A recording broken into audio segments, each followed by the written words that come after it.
জানিয়ে দিচ্ছি আজকের প্রধান সংবাদ শিরোনাম। সাথে আছি আমি হাসান আরার। যত বাধাই দেওয়া হোক, ফেব্রুয়ারিতে নির্বাচন হবে, প্রধান উপদেষ্টা। সব বাধা অতিক্রম করে আগামী বছরের ফেব্রুয়ারির প্রথমার্ধে উৎসবমুখর পরিবেশে অবাধ ও সুষ্ঠু নির্বাচন অনুষ্ঠিত হবে বলে জানিয়েছেন প্রধান উপদেষ্টা প্রফেসর ডক্টর মোহাম্মদ ইউনূস। দুদকের অভিযান, নগর ভবন বন্ধ 40 দিন, তবুও জ্বালানি তেলের ভাউচার 5 কোটি টাকা। ঢাকা দক্ষিণ সিটি কর্পোরেশনের মেয়র ইস্যুতে বিএনপির আন্দোলনে মে জুনে 40 দিন সেবা কার্যক্রম বন্ধ থাকলেও জ্বালানি তেল বাবদ প্রায় 5 কোটি টাকা আত্মসাৎ হয়েছে। বদরুদ্দিন ওমরের মৃত্যুতে শোক প্রকাশ করেছেন প্রধান উপদেষ্টা।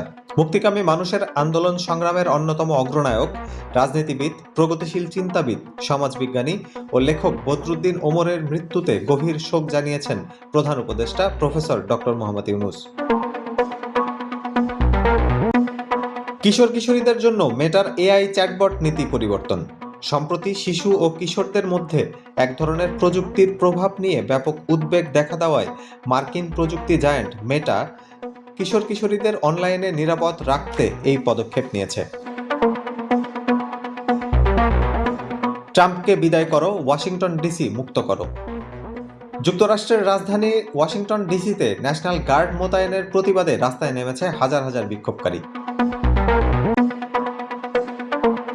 নিউ ইয়র্কে নাসাউ কলিসিয়াম মাতালেন আতিফ আসলাম লাখো দর্শক শ্রোতার হৃদয় জয় করা একটি নাম। সম্প্রতি যুক্তরাষ্ট্রের নিউ ইয়র্কে নাসাউ কলিসিয়াম মাতিয়ে গেলেন এই গুণী সঙ্গীত শিল্পী, যেখানে উপস্থিত ছিলেন 5,500 দর্শক। পদত্যাগ করছেন জাপানের প্রধানমন্ত্রী। ক্ষমতাসীন দলে বিভক্তি এড়াতে জাপানের প্রধানমন্ত্রী শিগেরু ইশিবা পদত্যাগের সিদ্ধান্ত নিয়েছেন। এই ঘটনা বিশ্বের চতুর্থ বৃহত্তম অর্থনীতির এই দেশটিকে নতুন রাজনৈতিক অনিশ্চয়তার মুখে ঠেলে দিচ্ছে। এশিয়া কাপ জিততে সবটা উজাড় করে দিতে চান লিটনরা। 3 বার ফাইনালে খেলেও চ্যাম্পিয়ন হতে পারেনি বাংলাদেশ। প্রতিবার এশিয়া কাপের রানার্স আপ হয়েই সন্তুষ্ট থাকতে হয়েছে বাংলাদেশকে। এবার সেই ধারা পরিবর্তন করতে চান লিটন দাস, তানজিদ হোসেন, তামিমরা। সাথে থাকার জন্য ধন্যবাদ।